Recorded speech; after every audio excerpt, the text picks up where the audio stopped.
Thanks for tuning in to All This Math. This is Professor Parker, and today we're going to take a hystematics approach to today's lesson. All right. Now, our hystematics approach is going to be based on, or not based on, but related to this t-shirt that I got on. It's New Year's Day. It's January 1st, 2022. So shout out to everybody. Happy New Year's to everybody that's watching this video. All right. Even though you might not be watching it on New Year's, still, Happy New Year's, you know. But this t-shirt is kind of funny. It says Merry New Year, and it's based on a joke from a movie that, you know, if you're a young person watching this video, some of your old heads might be more familiar with the movie. The movie is called Trading Places, and in the movie Trading Places, the star of the movie was Eddie Murphy. This movie came out way back in the day, like 1984, right? And in this particular scene, Eddie Murphy was dressed up as a continental African brother who happened to be from the country of Cameroon. Now, Cameroon is like in central West Africa, and it actually borders Nigeria.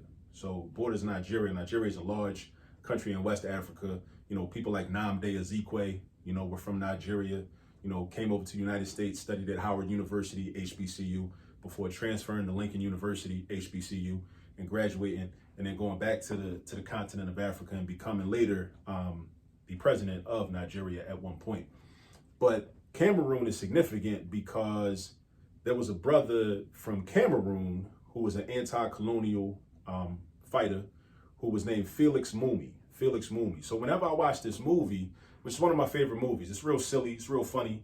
But when you get to this scene, I'm reminded of the movie Cameroon because the character or the person that Eddie Murphy was supposed to be portraying was supposed to be a brother from the country of Cameroon.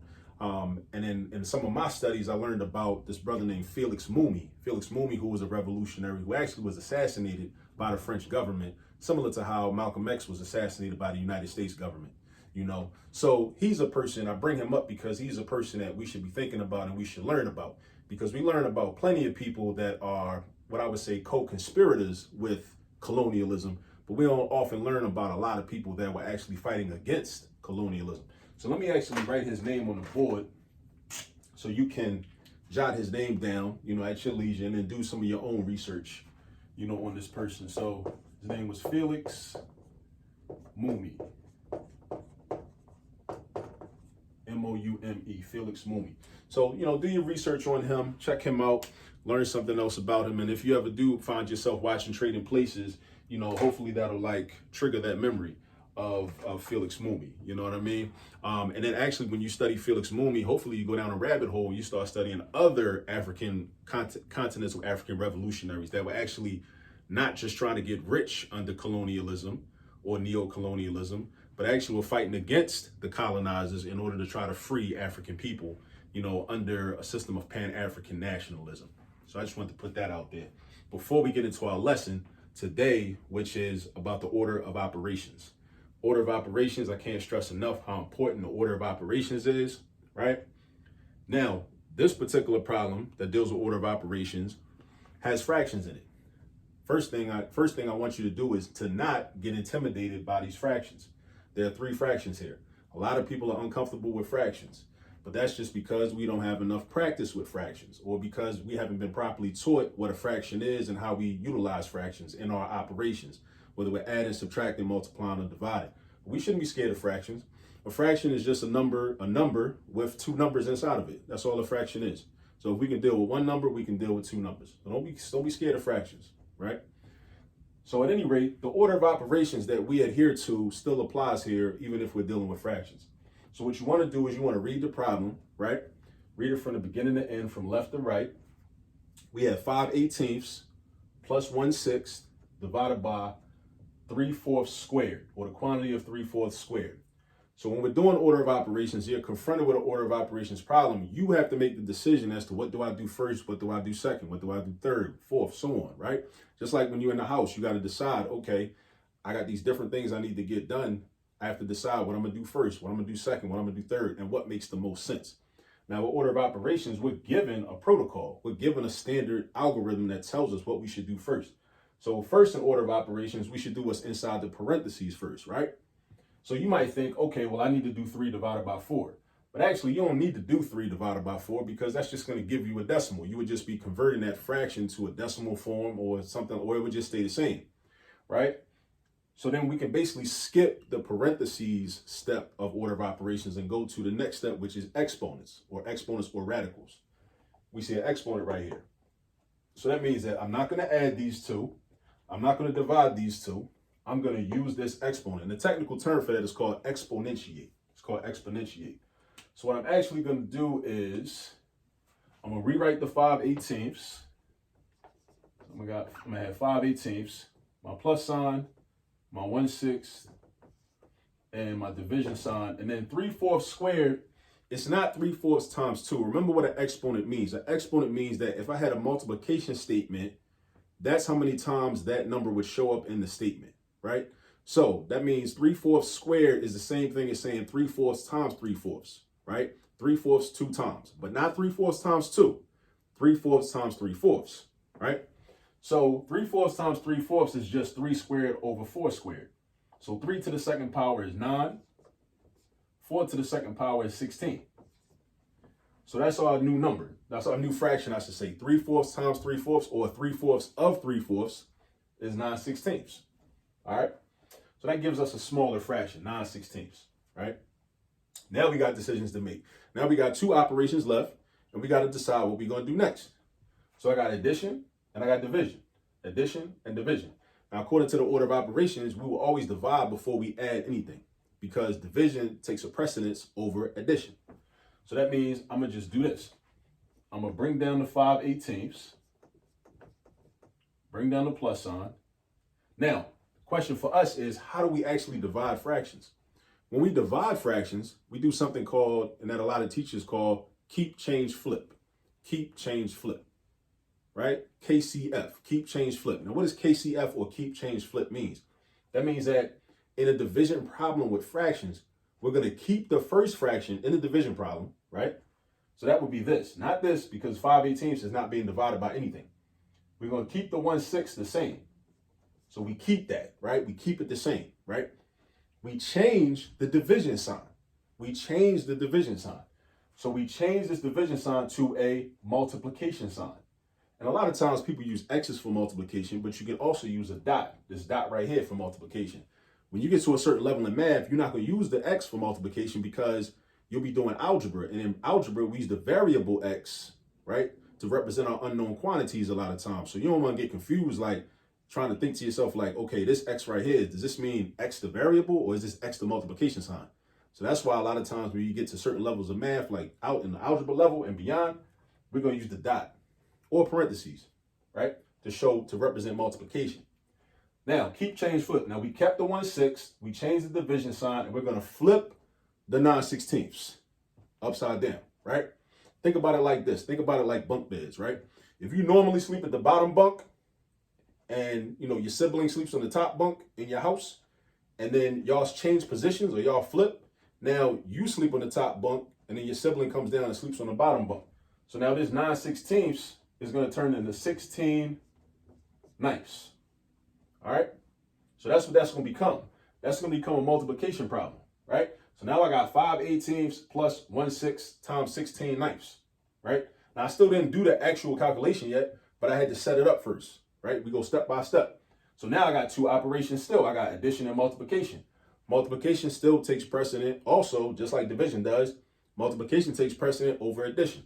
So what we're going to do is we bring down the 5/18, bring down the plus sign, and now what I can do is I can multiply these two right here.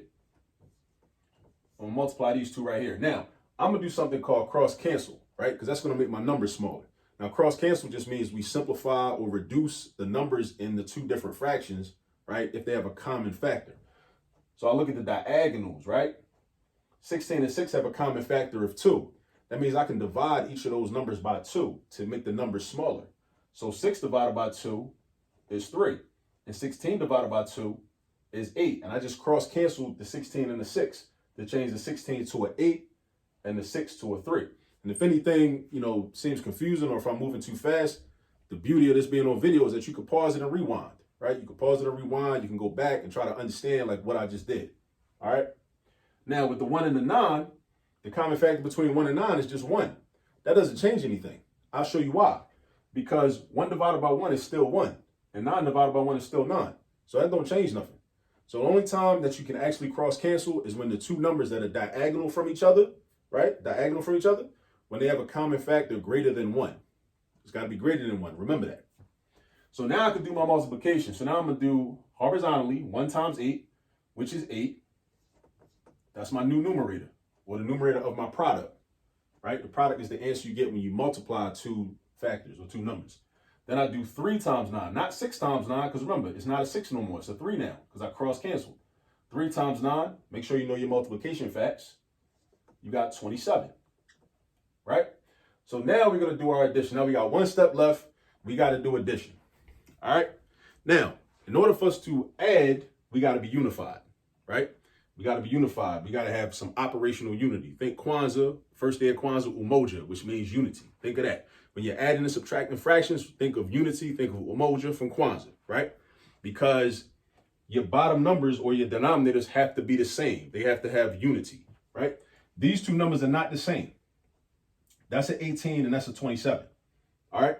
So now what I got to do is I got to think, okay, well, what is the smallest number? This is called finding the LCD, the least common denominator, or the least common multiple of the denominators, right? What's the smallest number that 27 can multiply into and also 18 can multiply into, right? That number is 54. Now, how do I know that? Just because I did thousands of math problems. That's how I know it, right? But what we could do is you could list out the multiples of the two numbers to see how long it takes you to get to a number that matches up. What I mean is this. Check this out. So you write 27. You always start with the bigger number, right? 27 times 1 is 27. I'm just writing multiples. 27 times 2 is 54. Because 20 times 2 is 40 and 7 times 2 is 14. 40 plus 14 is 54, right? I could go 27 times 3. That's going to be 81. Now I'm going to stop right there because I got a couple examples and I'm going to see if I can match up with the multiples of 18. So I go write 18 down. I do 18 times 1, that's 18. So that's not in that list. So 18 don't work. I do 18 times 2, that's 36. Because 10 times 2 is 20 and 8 times 2 is 16. 20 plus 16 is 36. That's not in this list. Then I do 18 times 3, that's going to be 54. And look what happened. 54 is in the 27 list. 54 is in the 18 list. So 54 is your least common multiple, which also makes it your least common denominator. So now we can achieve unity, like umoja from Kwanzaa, right? So we got this, right?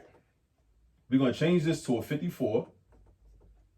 We're basically going to create two new fractions, right? So 18 turned into 54 by multiplying by 3. So if that happened, if I multiply the 18 by 3, what do you think we're going to multiply the 5 by? Also by 3 to create what we call an equivalent fraction. So the 5 gets multiplied by 3, and 5 times 3 is 15. So now that means that 5 18ths is equivalent to 15 over 54, or 15 54ths. It's the same size fraction. The numbers are different, but the value is the same. The numbers are different, but the value is the same. Let me try to give you a quick example. Now, think about a cake or whatever, right? So if you had a cake that you cut, a huge cake, right? If you cut the cake into 18 slices, and then you and your people ate 5 of the slices, that's a certain amount of cake, right? But let's say you had the same cake, and instead of cutting it into 18 slices, you cut it into 54 slices, and you and your people ate 15 of those slices. Y'all ate more slices, but the slices were smaller. So y'all ate the same amount of cake, whether it's 15 slices out of 54 slices or 5 slices out of 18 slices. Those are equivalent amounts of cake, right?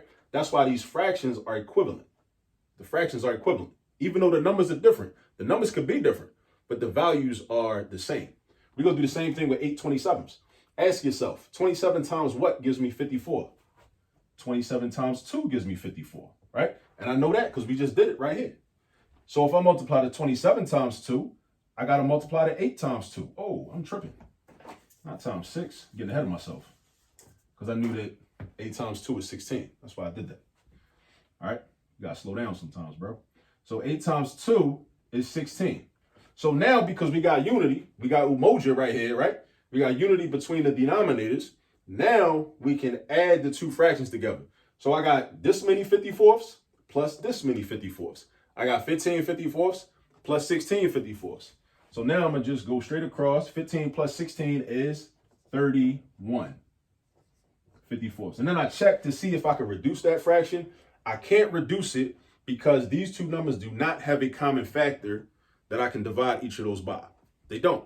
So that means that this is our final answer. 31 54ths. That's our final answer. So what we did here, we got into the order of operations. We talked about keep, change, flip when we divide fractions. We did a lot. We talked about how to cross cancel. We talked about how to find common denominators and how to find umoja between our fractions. We talked about a lot of that. We also talked about the brother Felix Mumi from Cameroon that we should study and we should research. And hopefully, like I said, that'll take us down a rabbit hole, and then we'll end up studying a lot more African revolutionaries so we can kind of understand, the world that we live in and what we're going to have to do to, move forward, as a people. You know what I mean?